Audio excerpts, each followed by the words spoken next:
रुद्रयामल तंत्र का दूसरा भाग। आगम और आगमिक साहित्य। तंत्र शास्त्र में मानव जीवन के यथार्थों से अनुप्राणित है। यह शास्त्र कालांतर की असंख्य दर्शन पद्धतियों के स्तोत्र हैं। दर्शन जगत के समस्त विषय तंत्र भारत यानी शास्त्र में अंतर्भूत है। तंत्र शास्त्र गंभीर, स्पष्ट तथा उच्च चिंतन के भंडार हैं। संप्रति तंत्रवाद का जो अर्थ प्रायः शक्ति और काम वासना का अर्थ में लिया जाता है, वह नितांत भ्रामक है। इस भ्रामक प्रचार का निवारण करने के लिए समग्र तंत्र शास्त्रीय वांग्मय का अनेक रूपों में अनेकशः अनुशीलन परम आवश्यक है। तंत्र शब्द की पवित्रता एवं व्यापकता से परिचित होने के लिए उसके गंभीरार्थ का चिंतन भी किया जाना चाहिए, क्योंकि तंत्र शब्द विस्तार जैसे सर्व प्रसिद्ध अर्थ के अतिरिक्त बीज गणित के सूत्र के समान अति सूक्ष्म सूक्तार्थ को भी व्यक्त करता है। तभी तो इसमें मंत्रों के अनेक वर्णों की समष्टि निहित है।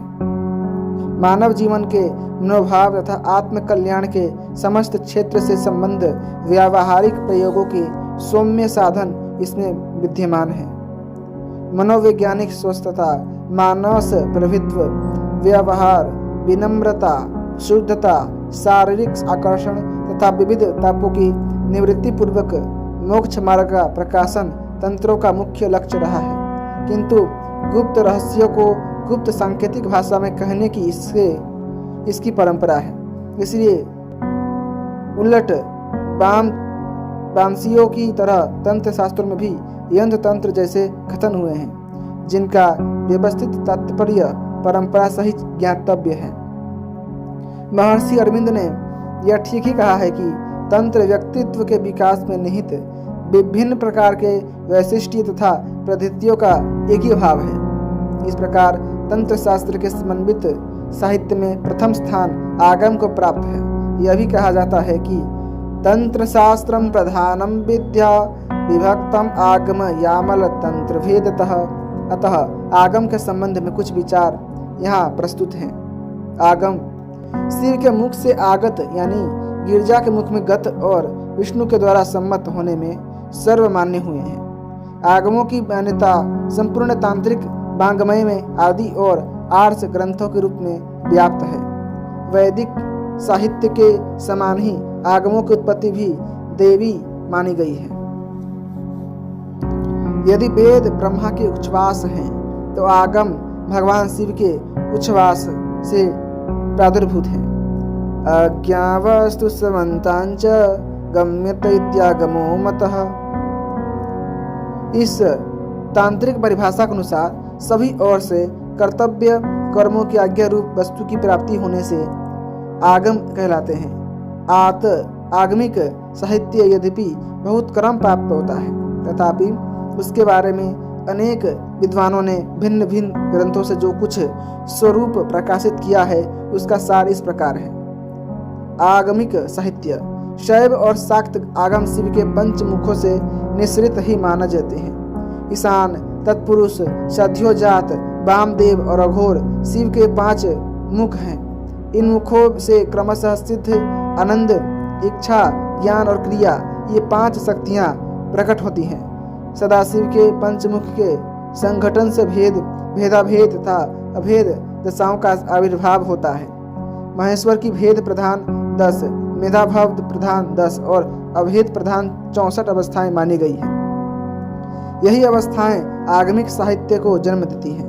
परम शिव ही भेद दशा में शिव, भेदाभेद में दशा में रुद्र तथा अभेद दशा में भैरव संज्ञा को प्राप्त करते हैं। इनसे संबंध आगमों को क्रमशः शैवागम, रुद्रागम और भैरवागम कहा जाता है। शैवागम में संख्या में 10 हैं। कहा जाता है कि जगत की सृष्टि के बाद परमेश्वर ने सर्वप्रथम 10 शिवों की सृष्टि करके उनमें से प्रत्येक को अपने अविभक्त महाज्ञान का एक एक भाग दिया।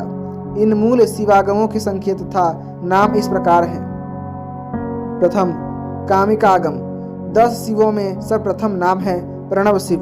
परमेश्वर से उन्हें प्राप्त आगम कामिक है। इस आगम को प्रणव शिव से त्रिकल के नाम प्राप्त किया और त्रिकल से हर ने किरणागम तथा कामिगामम में ग्रंथ का नाम कामिक ही निर्दिष्ट है, किंतु जयरथ द्वारा उद्भत श्रीकंठ संहिता के अनुसार इस आगम का नाम कामगज है। योगज आगम, इस आगम में श्लोकों की संख्या 1,00,000 बताई जाती है। इसके 5 भेद है। परमेश्वर से सर्वप्रथम इस आगम को सुधा नामक शिव ने प्राप्त किया। सुधा से भस्म और भस्म से प्रभु के माध्यम से इस आगम की परंपरा आगे बढ़ी। तीसरा चिंतया आगम, इस आगम में भी श्लोकों की संख्या 1,00,000 बताई जाती है। सर्वप्रथम इस ज्ञान को परमेश्वर से दीप्त ने ग्रहण किया। दीप्त से गोपति और गोपति से अंबिका ने इस आगमिक ज्ञान को प्राप्त किया और आगे बढ़ाया। कारण आगमम, इस आगम में श्लोकों की संख्या 1 करोड़ बताई जाती है। इस आगम के 7 भेद हैं। इस आगम ज्ञान को सर्वप्रथम कारण ने प्राप्त किया। कारण से सर्व ने और सर्व से प्रजापति ने इस ज्ञान को प्राप्त किया। 5वां है अजित आगम, इस आगम में श्लोकों की संख्या 1,00,000 बताई जाती है। इस आगम के 4 भेद हैं। यह आगमिक परंपरा सुशिव, उमेश तथा अच्युत से क्रमशः आगे बढ़ती गई। 6ठा है सुदीप्तप आगम, इसमें भी श्लोकों की संख्या 1,00,000 बताई जाती हैं। इस आगम के 9 भेद हैं। इस आगमिक ज्ञान को सर्वप्रथम ईश ने प्राप्त किया। ईश से विमूर्ति ने और विमूर्ति से हुतासन ने इस ज्ञान को प्राप्त किया। 7वां है सूक्ष्म आगम, इस आगम का भी परिमाण 1,00,000 बताया जाता है। यह आगमिक परंपरा क्रमशः सूक्ष्म, भव, प्रभंजन आदि के माध्यम से विकसित हुई। 8वां है सहस्त्र आगम, इस आगम के 10 भेद बताए जाते हैं। इस ज्ञान को सर्वप्रथम काल ने प्राप्त किया। काल से भीम ने और भीम से खग ने प्राप्त किया। 9वां आगम है सुप्रभेद आगम, इस आगम में श्लोकों की संख्या 3 करोड़ बताई जाती है। इसका कोई भेद नहीं मिलता। यह आगम धनेश, विश्वेश तथा शशि से विकसित हुआ। 10वां है अंशुमान आगम, इस आगम के 12 भेद बताए जाते हैं। इस आगम ज्ञान को सर्वप्रथम अंशु ने प्राप्त किया। इसके बाद अंशु से अग्र ने तथा अग्र से रवि ने इस ज्ञान को प्राप्त किया। चलिए अब जानते हैं रुद्रागम के बारे में। सदाशिव की भेदाभेद दशाओं पर आधारित रुद्रागमों की संख्या 18 बताई जाती हैं। यहाँ पर रुद्रागमों के नाम तथा उनके आविर्भावक और प्रथम श्रोता का उल्लेख किया जा रहा है।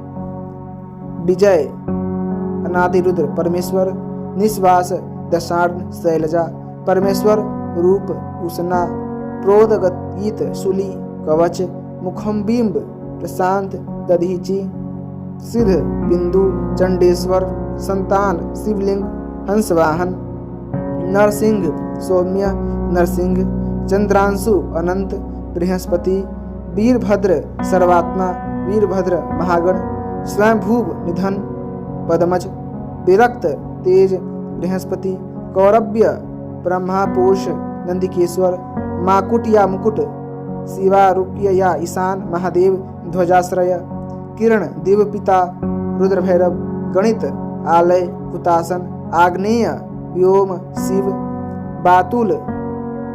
इनका कुछ ग्रंथों में 17 रुद्रागमों की संख्या मिलती है, परंतु इस ग्रंथ में 18 की बात की गई है। श्रीकंठी संहिता में विरक्त, कौरव्य, माकुट तथा आग्नेय के स्थान पर रौरव, विमल, विस्तर तथा सौरभेय नाम मिलते हैं।